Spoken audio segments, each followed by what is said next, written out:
Yeah, no. All right, Shabbat Shalom, everybody. Good morning. It's once quoted that Yogi Berra said, "When you come to a fork in the road, take it."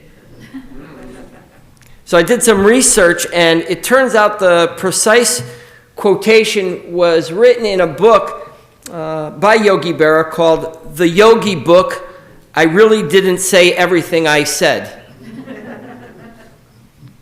And Yogi Berra said that quote actually came from a time where he was giving directions to Joe Garagiola on how to get to his house. And it turned out that there was a fork before his house that turned into a circle.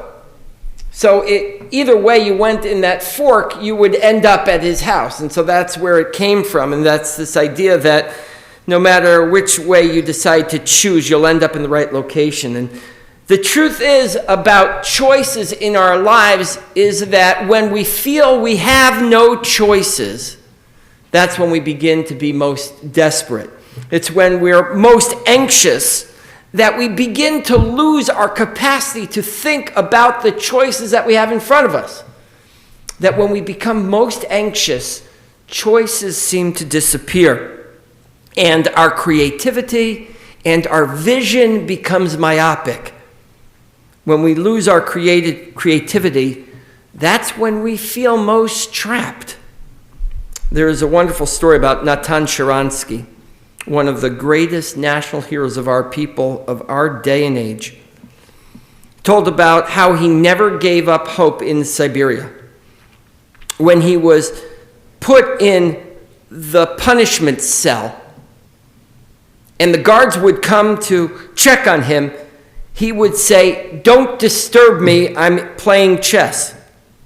Natan Sharansky's jailers believed that was powerful evidence of the fact that he was going insane and that he had already become quite mad. After all, in his punishment cell, there was no bed, there was no chair, there was no table, so obviously there was no chessboard or pieces. In fact, he says it was chess that kept him sane. The BBC reported about this and said that as a child he had been a chess prodigy.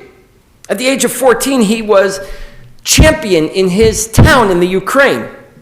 He could play several games simultaneously in his head without ever looking at a board. A flashy, he said, skill, but useless. He always thought until he became imprisoned. And then it became clear to him why he had developed that skill. He recalls in his dark, empty, freezing punishment cell, with no one to talk to, where it was forbidden to read or to write, he played games of chess in his head, obviously having to move both sides, both the black pieces and the white pieces. Thousands of games he reported he played, and then he said he won them all. Chess is literally about the choices we make. Through playing chess in his mind, he always knew he had options. And that's what this morning's Parsha, the opening words of this morning's Parsha, teaches us. Re'eh anochi noten livnechem bracha u'klala. See, today I have set before you blessings and curses. All you have to do is make a choice. The lesson is a simple one this morning. We can see where our actions are going, what they're going to take us to. That the principle of cause and effect always holds true. And it's an understanding of that truth that allows us to better ourselves and better our world. And according to the opening words of this parsha, all you have to do is look. Re'eh. See what's good and right. See what is kind and compassionate. See what's just and true. But it doesn't stop there. The verse continues one more word. Uklala. See what's evil. See what is the curse. See what is corrupt. See what is malevolent. And then says the Parsha, act accordingly. Our rabbis, however, say you got to go further than that. It's a much deeper lesson if we really understand it. Rabbis teach us in so many different ways. If when you arrive at that crossroad, that is the first time you have given any thought to the decisions you'll have to make in your life, and you have arrived at that crossroad, it's already too late. Life-affirming decisions can't be made in that critical moment. They have to be made in advance. If you get to a point in life where you have to make a decision that is meaningful, that's long-lasting, that will impact you and all of your loved ones, then you haven't done the work in advance of what Max Kedushin calls values clarification, and it may already be too late. Let me say that one more time, because that's truly the crux of my message this morning. If you get to a point where you have to make a decision that's meaningful and lasting and will impact those you love and will impact yourself, and you arrive at that crossroad, it already might be too late.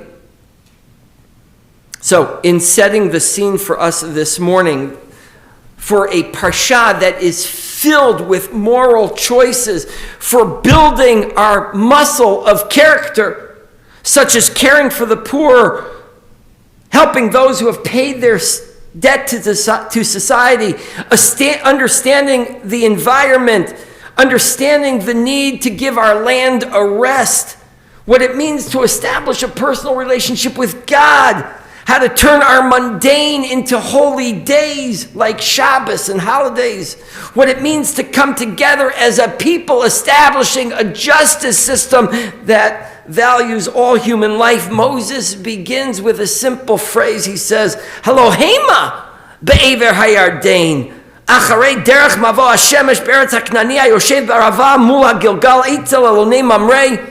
Moses says, here we are now standing on this side of the Jordan, beyond the west road that is the land of Canaan, who dwell in the Arava near Gilgal, Eitzel Elonei Mamre, near the place of Mamre.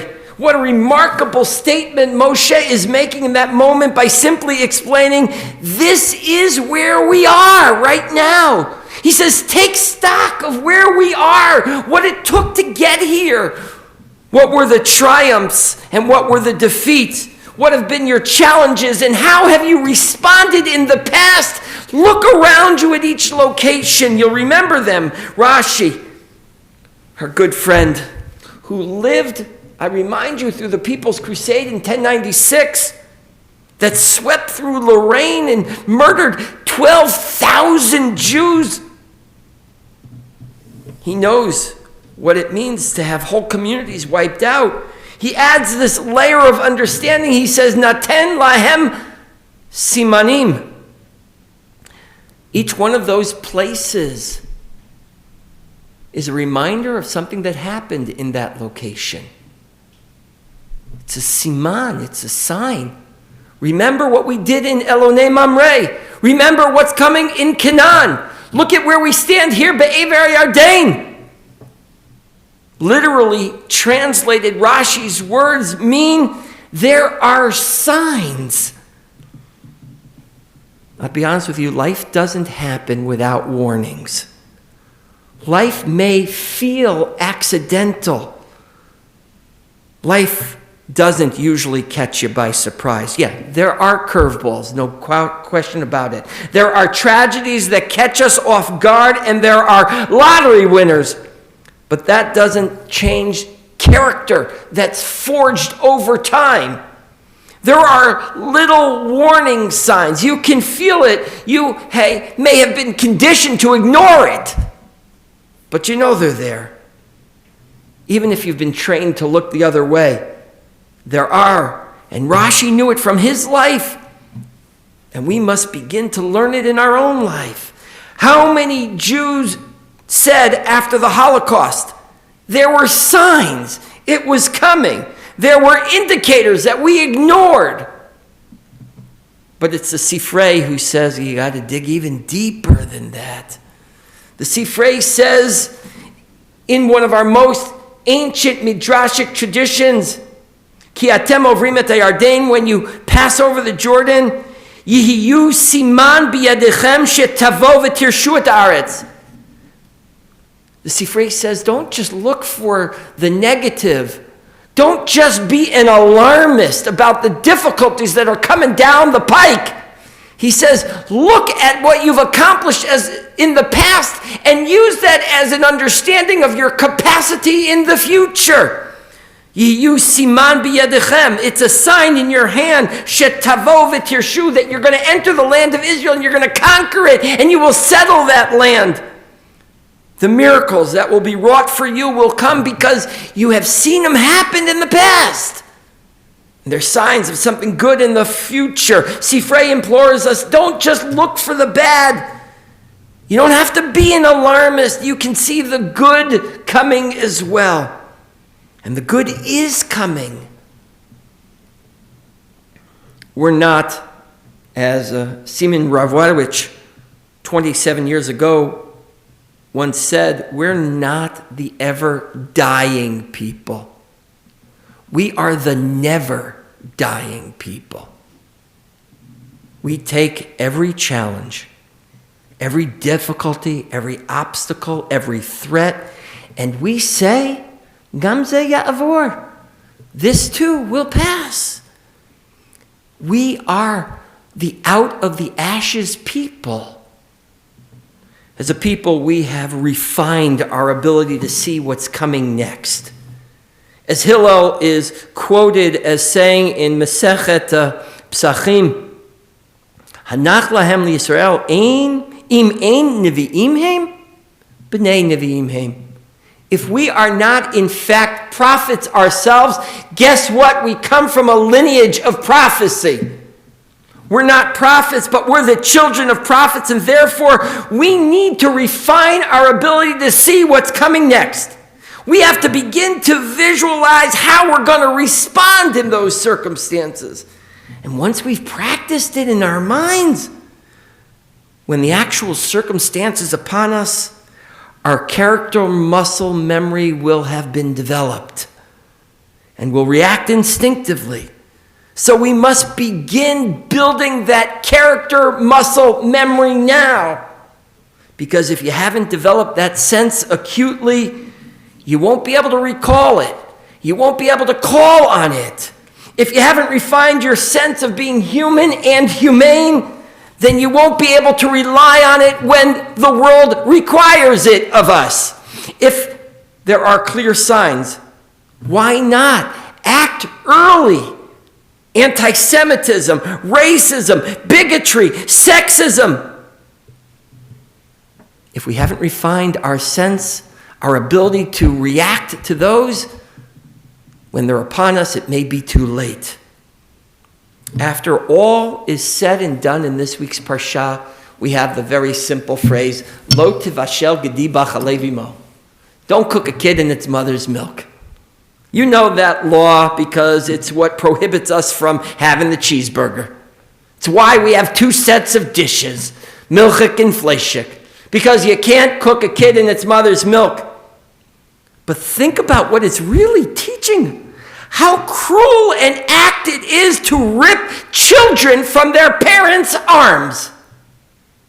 How cruel an act it is for a parent to see their offspring taken from them.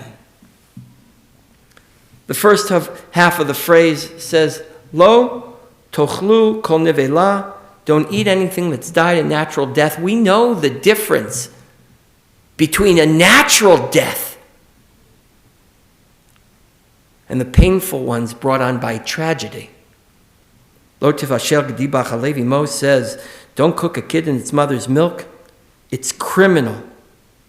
And we reject it because it doesn't help us cultivate kindness and compassion and empathy. Two very simple lessons for today. There are little warning signs throughout our lives. Don't ignore them. The second is when you get to a fork in the road, it might be too late. So, I say to you today simply, look ahead to the fork in the road, and please, God, choose kindness, compassion, and empathy every time. Shabbat Shalom. We continue with Musaf, which is introduced by the Chatzi Kaddish, page 108.